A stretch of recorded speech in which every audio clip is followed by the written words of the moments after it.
Hello and welcome to another video. This one is going to be short but really practical. It's about mental models or mental artifacts. Listen, there's a really famous quote that says, "For a hammer, everything is a nail." So the whole point behind this is just to explain that when you grow up, you start to going through different experiences. Some of them are emotionally challenging, some of them are pretty enjoyable experiences. So when you're growing up, you're developing this meaning towards all of the different experiences, and you start to create mental models to actually interact with real life.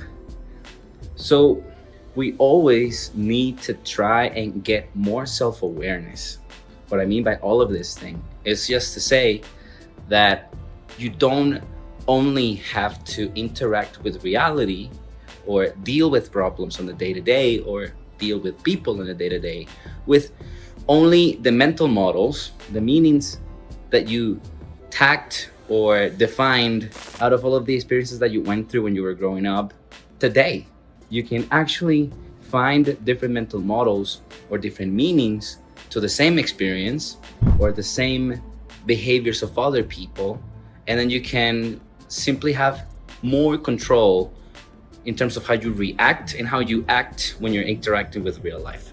So that is a long-winded way to say the mental model of an opposite force. What do I mean by that? What is the opposite force of water? Fire. So what would be the opposite force of somebody who grew up in a household with a single mother and grew up to be this sort of insecure, looking for approval and validation, and sort of agreeable to things in life or people in general? What would be the opposite force? Well, let's create a kid that grew up in a single household with only a dad. What would be the behaviors and the way that this kid reacts to reality in adulthood? When we're adults, right? My bad. Okay, so mental models. Starting with the quote, "For a hammer, everything is a nail," and creating the mental model of the opposite force.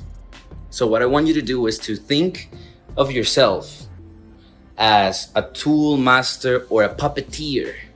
You don't have to only react to life or other people the way that you're used to.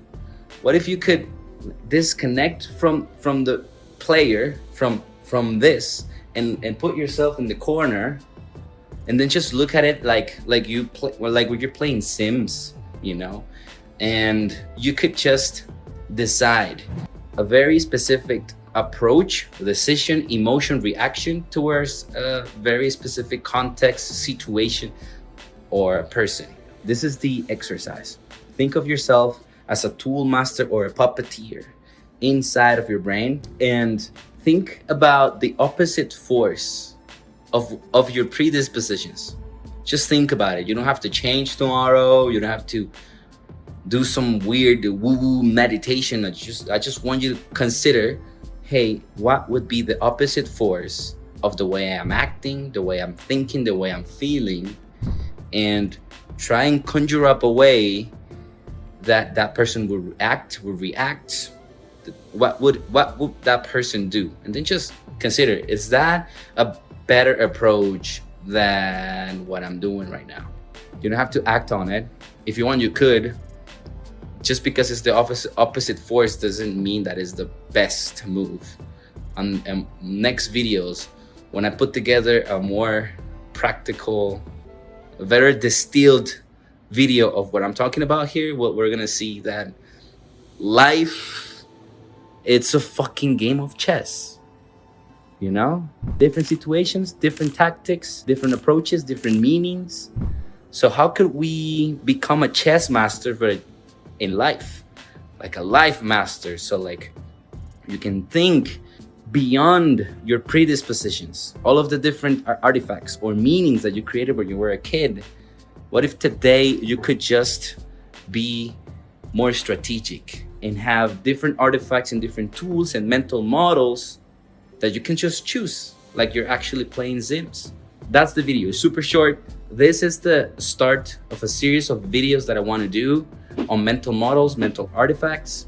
And I'm not sure how I'm gonna call this, but it's gonna be great. And if you listen and we get you to a place where you can just start thinking about that, about reality, you know, all of the different humans, they created these mental models or mental artifacts when they were growing up. That's the way it goes. And today in the present moment, they're still acting and reacting through those old mental models. So how can we add new ones and play the game of life? Thanks for watching. Cheers.